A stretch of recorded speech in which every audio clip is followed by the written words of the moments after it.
Now tell me this isn't the most ridiculous air compressor setup that you've ever seen.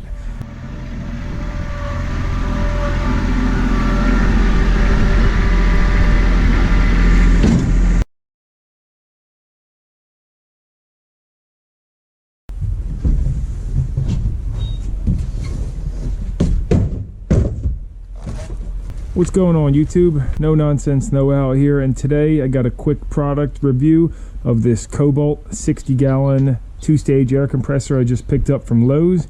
It was $589 plus tax, and in this video I'll go over the unit, tell you all the reasons I chose this Kobalt tank, and then I'll also do a quick noise comparison with my Big Red Machines single-stage air compressor over here.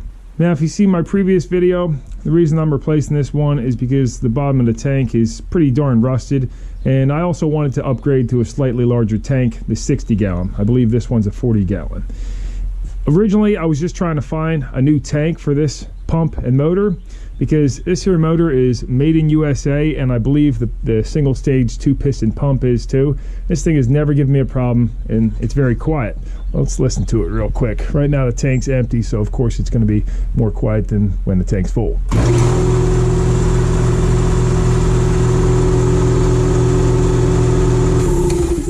But yeah, she's a real solid runner and hasn't given me any problems. However, I haven't been able to find a good deal on a tank only, so I decided to pull the trigger and pick up this Kobalt. Now, I can't tell you where this tank is made, but I believe it's made in China, because it says made in USA with global components, and usually if anything on it was made in the USA, it would say global components and components from the USA. But definitely the motor's made in China, as it says on there, and the pump is made in China. Now, I did go look at Home Depot and what they have to offer. Here's the 60-gallon tank at Home Depot. It does have a 4-leg USA made tank. You can see right there on the placard, made in USA. But I do notice that this plate up here, where the compressor mounting plate is, it's a much thinner steel, and it only has this one weld in the center versus 2 welds like on the Kobalt. Chinese motor and Chinese compressor. What I don't like is this big plastic shroud on it. Look at this chintzy little air filter compared to the Kobalt, so that's definitely a lot cheaper looking. This one's got a 2-cylinder single stage compressor on it, and here are the ratings on that one. On this plate here, it says this one was tested up to 200 psi at 450 degrees and -20. That's pretty normal, and that was by Twin Lakes Tanks, so not sure where they're located. I also liked the Kobalt a lot more over some of the other ones I saw, because this has a steel cage on the back, and while I think it could be mounted a little bit more secure on this side, a lot of the other ones all had plastic cages on the back, and if one of these belts fries or a pump seized up and the belt fries when you're not in there, it could potentially catch on fire a lot easier. So I think the steel cage is a really nice piece to have on there. You got the 3.7 horsepower motor. My other one actually has a 5 horse. On the bottom you got a 2-inch bung plug there with your drain, looks like about 2 inches, and then up on the side your main outlet's going to be also a 2-inch bung with 3/4 inch NPT threads. Nice heavy duty belt on the back, cast iron wheel on there. You got your instructions come up in here, and the air filter gets tied up on the top. That's just as simple. You pop that off of this and put that on. Came pre-filled with oil. Cast iron Chinese pump. We'll see if it's any good in the future, I suppose. So check the comments down below if this video is 4 or 5 years old already when you're seeing it. And you got cooling fins on the crossover tube from the larger piston, which is the low pressure, and then the high pressure piston over here. So inlet, compressed into here, compressed again into the tank, and that's usually where the reed valve is as well. Of course, this thing's 240 volt, so in here you're going to have just 2 line voltage leads to that. Pretty simple to hook that up, and your ground wire right here. Not going to show you how to wire this thing up because I don't want to be liable for that. Got her all wired up, ready to go. This is an old dryer cord that I'm using, 10 gauge, probably overkill, and it was a little tight in there wiring it up with that, but this is off of a dryer that I had scrapped a while back. I noticed once I got inside some, I guess, a paint defect here. It's like matte black here and shiny everywhere else. And you can see this is also, this compressor and the motor are made by Campbell Hausfield. So even though they're made in China, at least it is a name brand on there. You can see the name on the motor too, Campbell Hausfield. So let's get this thing started up. I'll check my blow-off valves that they operate and aren't stuck closed. Let's see how she sounds. All right, not bad. Now keep in mind that it doesn't have the rubber feet on it yet. You can see this thing only has 3 feet versus that one has 4 feet. It's only got 3 feet on the bottom. So once I put this rubber feet, that'll probably quiet it down some too. And now this air filter's not sealed tight either. A lot of time, like, let me shut this off. Like, see on this one over here, when I ran a bead of silicone to seal that filter housing tight, that really quieted it down a lot. And so there's some room for improvement, but sounds very comparable in sound to the other one. A lower RPM though. And again, you can also run a silencer off of here too. I ran some electrical tape around this seal here, and that actually quieted it down quite a bit. I might be adding this old Harley Davidson muffler too that came off a brand new bike, and basically mount that right here on the compressor and hook it up into there. But check this out. This is what you're looking for on these intakes. If it's running, your hand should get stuck to it. That's what you want. All right, let's see how long this thing takes to get up to pressure from an empty tank.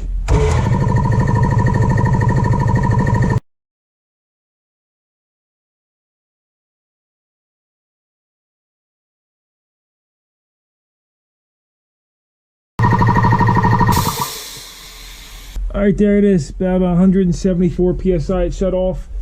The cylinder head on the first stage, top of it's 120 degrees Fahrenheit, and the second stage 298 degrees Fahrenheit. Inside temperature now is 60 degrees, so she seems to run pretty cool. Let's see what the factory pressure to turn the pump back on is.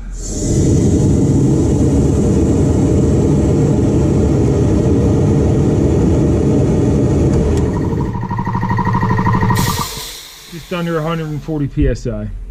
My first thoughts are that took really long to get up to pressure, so I'm tempted to hook up my single stage to this tank and see how long it takes that little guy to fill up this 60 gallon.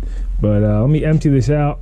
One thing, I have a big industrial, I forget what size this is, but this is like a lot bigger of a valve, and then I have it hooked up to this muffler like I was showing you before. And if you ever want to empty the tank out real quick without it making a bunch of noise, have that go through like that, and it's not so bad. Like, it might sound loud on camera, but it's actually not bad. Like, you can empty the tank out pretty quick. So here's what I ended up settling on. Now tell me this isn't the most ridiculous air compressor setup that you've ever seen. Decided to keep my old Big Red because, quite frankly, I just didn't trust this new setup yet. So I've got dualing pumps, which gives me the ability to use both single stage or dual stage compression if I want the extra PSI. I got double the air volume when I want it, and double the reliability. It might look a little ridiculous, but let's see how quick I can pump this tank up with the single stage now, and then see how quick it pumps up with both of them together. I don't know why I didn't think to do this before. Just used some angle iron to hang it with some chains, and incorporated everything from the old Big Red except for the tank. So I got the same control, and everything's just hooked up like you see it here. And I even have double reed valves, so I took the reed valve off the old Big Red and I put a Y in there. I don't know if you can see that well. They're also each on their own 30 amp circuit, so I'm not going to run both all the time, but if I want to pump up real quick, I can. And it's a nice option to have. And then if one pump ever breaks and one's down, well, I'm not out of air. Let's see how long the Big Red takes to fill her up.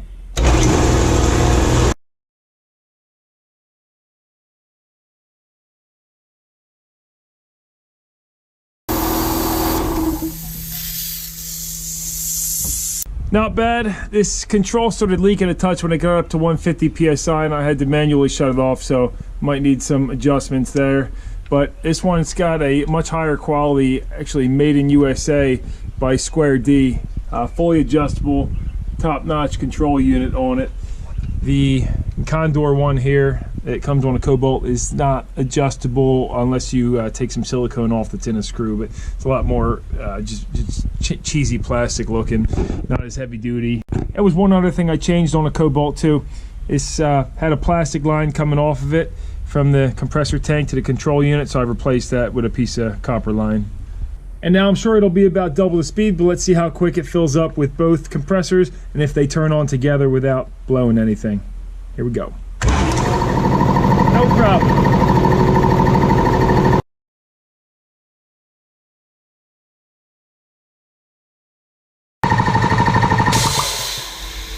And that wraps this up.